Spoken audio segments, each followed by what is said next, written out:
Hi there, I'm Egfer, and well, I seem to have locked myself out, and we need to do something about it. So today, I'm going to show you how to create a hidden key entrance, and also you can use it for any sort of payment for a mini game or something like that. But we'll get on and have a look at it. Okay, so let's dive straight in. Okay, so in my example, we're going to be opening this door here, and we're going to do that by throwing an item onto the ground. And I've put a block here, but obviously your ground could be a solid surface. You wouldn't be able to see through it. And what we're going to do is we're going to come down from here. We're going to come down by one block and put a chest here. That's basically 2 blocks in front of where we're dropping our item. Put a hopper going into that chest, like so. So that's pointing into there. And then we're going to have a glass block here and another block just up there. We'll keep that block actually on top of the chest as well. So what I want to do is put a rail down here. I'm putting a sector rail for the time being.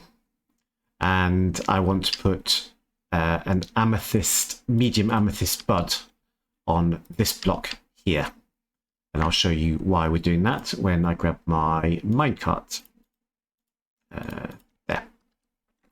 So we pop the minecart on there, and we're going to give it a little nudge over, like so. And you'll see that that is now resting up against the amethyst bud. It's not gone all the way to the glass, and it's still on the detector rail, and that's why that detector rail is lit. And it also means it's over the top of the hopper as well. I'm going to put another detector rail here. Sorry, get rid of the amethyst first. Put a detector rail here. And I don't need this one anymore. So that's good, just like that. We're going to put glass along the side here, just hold that in place. And we're going to put glass along the side here as well.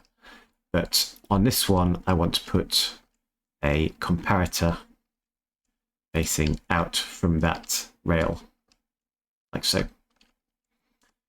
Put 2 blocks along here.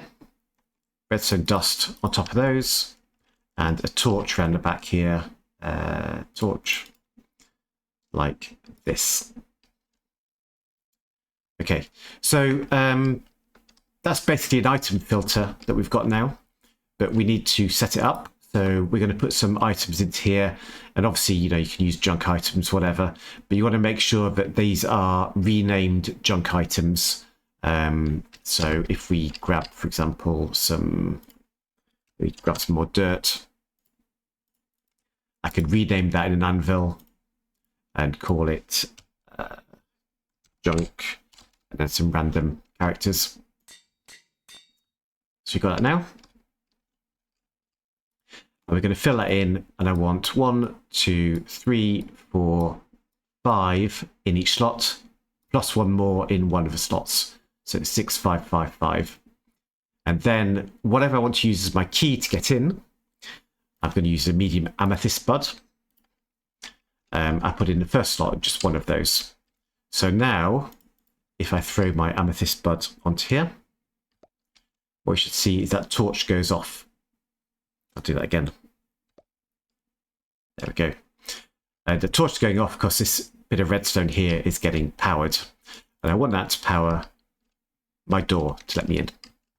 So we're going to do that. I'm going to come out like this and down by 1 diagonally. We put redstone on here. We're going to put a repeater just here, and I'm going to turn this into a pulse extender. So I want my door to open for longer than the torch goes out, right? So put that there. We put a comparator here, a comparator here. I need a block in front of that one, and dust just there. And now, when I throw my amethyst bud, the door opens and I can walk through. And then it closes again behind me. So this is kind of okay, right? But this is a pay to play. So, maybe if I'd used diamonds and you had to pay a diamond to get through the door, then this would work. But if it's my secret base, all my items are ending up down here, which is a bit inconvenient. So we want to find a way to fix that. And luckily, it's not very hard. And the thing we're going to do to fix it is we're going to return the item to the user. And I'm going to return it in this spot here. I've just changed that block so we can see it. There's no particular reason for it to be any different color. But first I want to place some droppers coming up like this to one block below the floor. So I've got 3 droppers. And the problem with this system at the moment is that the hopper's getting locked obviously by the torch. So we can fix that by dropping the hopper line down by 1. So we drop it down like this.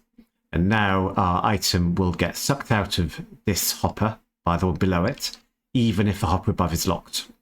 I don't need that anymore. And then our next problem is just to get the items back up to the top. So how are we going to do that?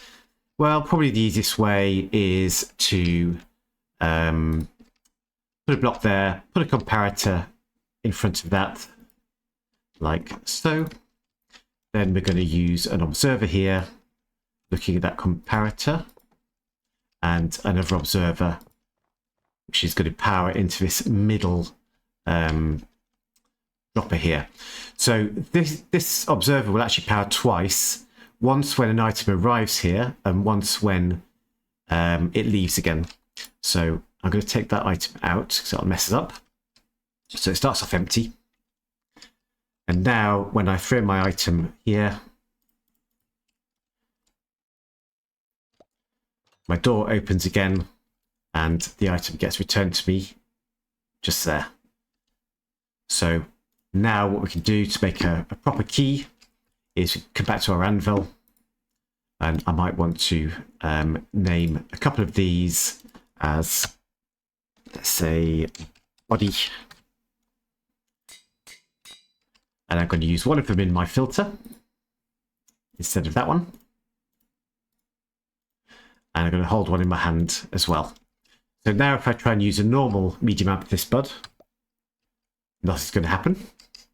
It's only if I use my special key bud that the door opens and the key gets returned to me afterwards. So, phew, I managed to get back in. Thank you very much for watching, and I will see you next time. Bye-bye now.